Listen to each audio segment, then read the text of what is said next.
Hey, what's up you guys? So in this video I would like to show how you can buy debit spread. So let's say you want to short a stock but you don't want to spend a lot of money. Here's how you can do it. Let's go to your account and make sure that spreads are enabled on your account, on your Robinhood account. So you're gonna go to investing, scroll down, and you will see buying calls and puts, selling covered calls, selling cash covered puts, exercising options, and right at the bottom you should have this buying and selling spreads enabled, and you should have level 3 option trading enabled on your account. Okay, so once you have that, you're gonna go find a stock that you want to trade. I'm gonna go with AMD, and I would like to buy put debit spread. Trade options, let's go to May 1st, and I'm gonna scroll down, and I would like to make $1 spread.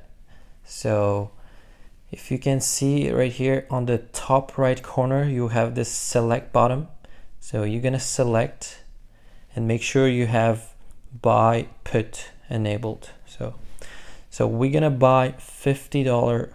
Actually, let's go buy $49 put, and we're gonna switch this buy bottom to sell, and this 49 becomes gray right here. Okay, so make sure it becomes gray, and then you're gonna select 48. So if you want to make $1 spread, I want to make $1 spread, so I'm gonna select 48. But if you can go for 47, you can go 46. It's gonna cost you a little bit more, but I'm gonna go to 48, and at the bottom you will see this 2 options selected. So press on that one.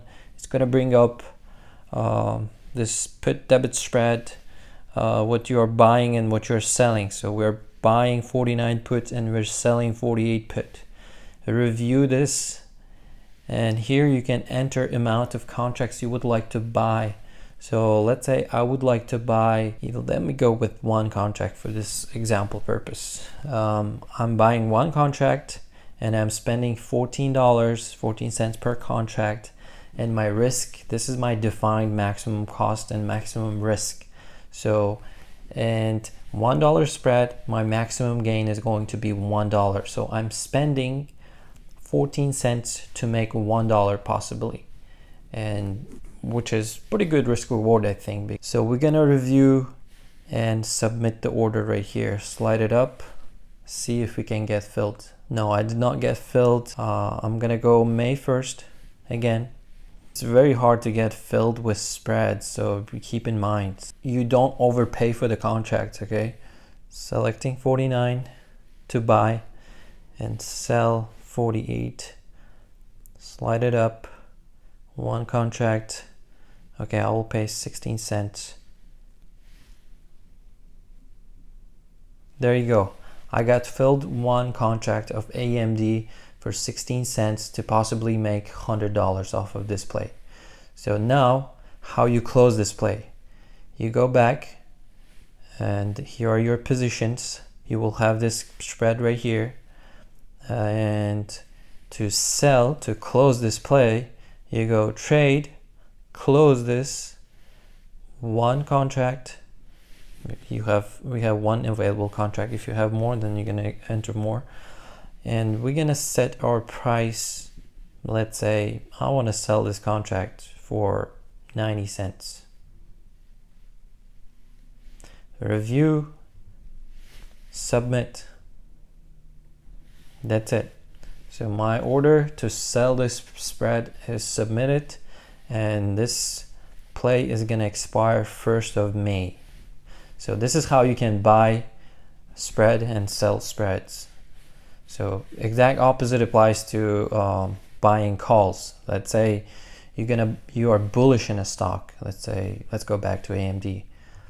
You're gonna go trade May, but instead you're bullish. You can go buy, let's say you want to buy $60 call, and you should sell above 61, and it's saying that it's going to cost you 35 cents to buy this play. So basically you're doing $1, we are doing $1 spread, buying 60 call, selling 61 and spending 35 cents to possibly make $1. So why spreads are better sometimes when volatility is high is because of that. Like, let's say you just wanted to buy a $60 call, it would have cost you $250. It's a lot of risk. You could lose this play. So instead, you're doing spread and at the same time spending less money to make more. So I hope it makes sense. So thanks for watching, and I will see you guys in the next video.